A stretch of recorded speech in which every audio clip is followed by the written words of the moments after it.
Hello दोस्तों, राधे राधे। आज हम आप लोगों को हिंदी में साहित्य इतिहास लेखन की परंपरा भाग 2 में आचार्य रामचंद्र शुक्ल के विषय में कुछ जानकारियाँ देंगे, क्योंकि भाग 1 में हमने आपको कुछ जानकारियाँ दी थी और अब भाग 2 में जानकारियाँ देंगे। तो यहाँ पे हम आचार्य रामचंद्र शुक्ल को ले रहे हैं, क्योंकि हमारे हिंदी साहित्य में अगर हम आचार्य रामचंद्र शुक्ल को न पढ़ें तो कुछ भी नहीं पढ़ें। तो आचार्य रामचंद्र शुक्ल बहुत ही इम्पॉर्टेंट है हमारे हिंदी विषय के लिए।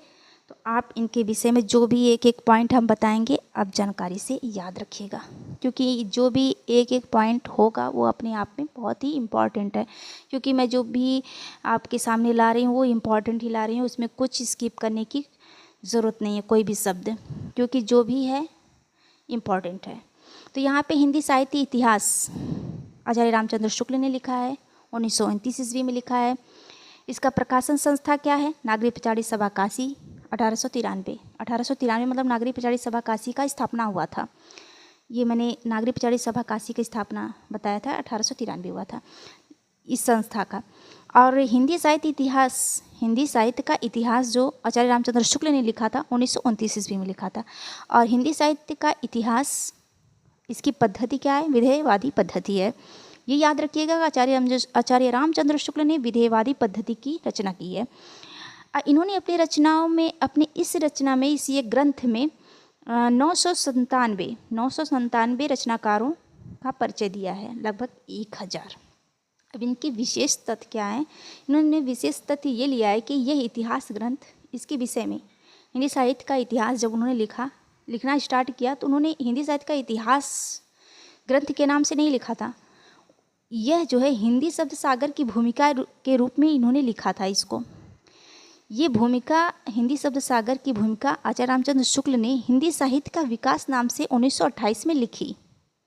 पहले तो इन्होंने हिंदी शब्द सागर की भूमिका के नाम से लिखा, फिर उन्होंने हिंदी साहित्य का विकास नाम 1928 में लिखी, इसकी भूमिका को चेंज किया।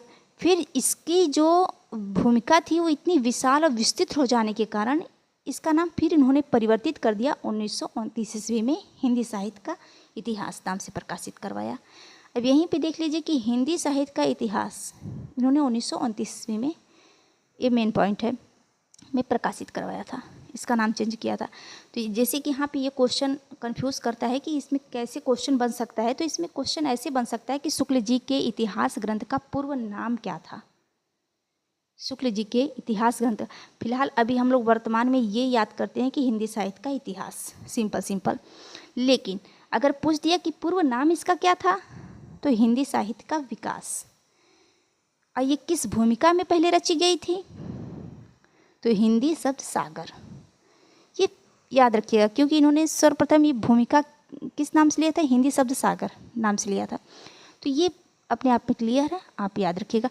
अब देखिए इन्होंने क्या लिखा कि रामचंद्र शुक्ल द्वारा इतिहास ग्रंथ को सही अर्थों में हिंदी साहित्य का पहला प्रामाणिक इतिहास ग्रंथ माना जाता है। आप लोग हिंदी साहित्य इतिहास में आपने सुना होगा कि आचार्य रामचंद्र शुक्ल का जो इतिहास ग्रंथ है, सबसे पहला हिंदी साहित्य का पहला प्रामाणिक इतिहास ग्रंथ माना गया है। इसका संशोधित और परिवर्धित संस्करण 1940 ईस्वी में प्रकाशित है। 1940 ईस्वी में इस इतिहास ग्रंथ में साहित्यकारों की संख्या के स्थान पर ज़्यादा साहित्यिक महत्व वाले रचनाकारों का ही ध्यान रखा गया है।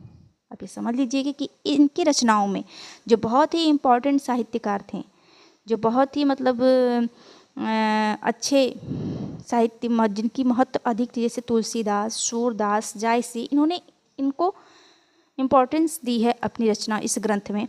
तो कवियों के निरूपण में समालोचनात्मक पद्धति अपनाई गई है, इन्होंने ये भी अपनाया, समालोचनात्मक पद्धति भी अपनाई है इन्होंने। कवियों लेखकों की रचना शैली का वैज्ञानिक विश्लेषण भी की गई है इसमें। हिंदी साहित्य के विकास क्रम का 4 युगों में बांटा है।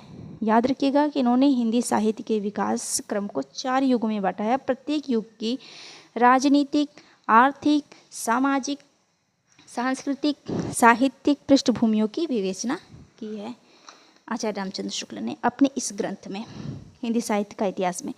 प्रत्येक युग एवं रचनाकारों की प्रवृत्तियों का विश्लेषण, रचनाकारों की रचनाओं की समीक्षा, वैज्ञानिक दृष्टिकोण का समावेश, युगों का दोहरा नामकरण भी इन्होंने किया है। इन्होंने युगों का दोहरा नामकरण भी किया है। जैसे मुंज या भोज को हिंदी का प्रथम कवि माना है। किसने? आचार्य रामचंद्र शुक्ल ने।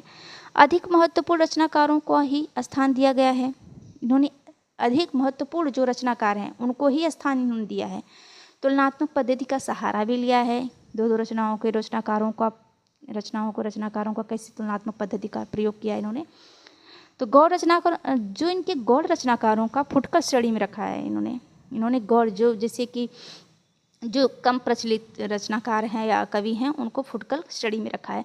शुक्ल जी ने अपने इतिहास ग्रंथ के लिए निम्नलिखित रचनाकारों के आधार के रूप में ग्रहण किया था। अब देखिए जब इन्होंने इतिहास अपना ग्रंथ लिखा था तो इन्होंने कुछ ऐसे रचनाओं को उठाया था जिसको आधार अपना बनाया था। तो जैसे किसी मिश्र बंधु द्वारा रचित गई है। हिंदी कविता रत्नमाला श्याम सुंदर दास द्वारा रचित है। हिंदी कोविद रत्नमाला श्याम सुंदर दास द्वारा रचित है। कविता कौमुदी रामनरेश त्रिपाठी ने लिखी है। ब्रजमाधुरी शार वियोगहरि ने लिखी है। अब देखिए इनकी रचनाओं को पढ़कर डॉक्टर नगेंद्र ने शुक्ल के विषय में क्या कहते हैं। शुक्ल के विषय में कहते हैं कि शुक्ल जी हिंदी साहित्य के प्रथम इतिहासकार हैं जो साहित्य की पारंपरिक इतिहास लेखन की पद्धति को बदलकर एक ऐसी शैली का विकास करते हैं जो कवि वृत्ति परिचय जैसी कथित इतिहास लेखन की सीमाओं को उजागर कर एक वैज्ञानिक आलोचनात्मक दृष्टिकोण को उजागर करती है। तो ये डॉक्टर नगेंद्र ने आचार्य रामचंद्र शुक्ल के विषय में लिखा है। जैसे कुछ और भी हैं हिंदी साहित्य को लिखने वाले, जैसे हिंदी साहित्य का इतिहास किसने लिखा? 1931 ईस्वी में डॉक्टर रमाशंकर शुक्ल रसाल ने लिखा था। कालानुक्रम पद्धति में इन्होंने लिखा है। अब देखिए हिंदी साहित्य का आलोचनात्मक इतिहास 1938 ईस्वी में डॉक्टर रामकुमार वर्मा ने लिखा है। आलोचनात्मक कालानुक्रम पद्धति में ये पूछता है कि आलोचनात्मक इतिहास किसने लिखा था? डॉक्टर रामकुमार वर्मा, जो बहुत अपने आप में फेमस भी हैं। अधूरा ग्रंथ है इनकी ये। अब जैसे देखिए 693 ईस्वी से लेकर 1693 ईस्वी तक कालखंड के रचनाकारों का ही वर्णन इन्होंने किया है। अब देखिए संधि काल चारणकाल से भक्ति काल तक वर्णन है इसमें। विशेष तथ्य इसका क्या है? ये इतिहास ग्रंथ किसका? हिंदी साहित्य का आलोचनात्मक इतिहास के विषय में इसका विशेष तथ्य यह है कि यह इतिहास ग्रंथ का नागपुर विश्वविद्यालय के लिए शोध प्रबंध के रूप में लिखा गया है। इसी ग्रंथ के आधार पर नागपुर विश्वविद्यालय द्वारा इन्हें 1940 ईस्वी में PhD की उपाधि प्रदान की गई। किसको? डॉक्टर रामकुमार वर्मा को। स्वयंभू को हिंदी का प्रथम कवि माना है। आप ये याद रखिएगा कि ये स्वयंभू को हिंदी का प्रथम कवि मानते हैं। संधि काल में अपभ्रंश की बहुत सी रचनाओं का शामिल कर लिया है। आप लोगों को धन्यवाद। अब मैं अगले पार्ट्स में आपको कुछ जानकारियाँ दूंगी, तो आप लोग लाइक शेयर ज़रूर करिएगा।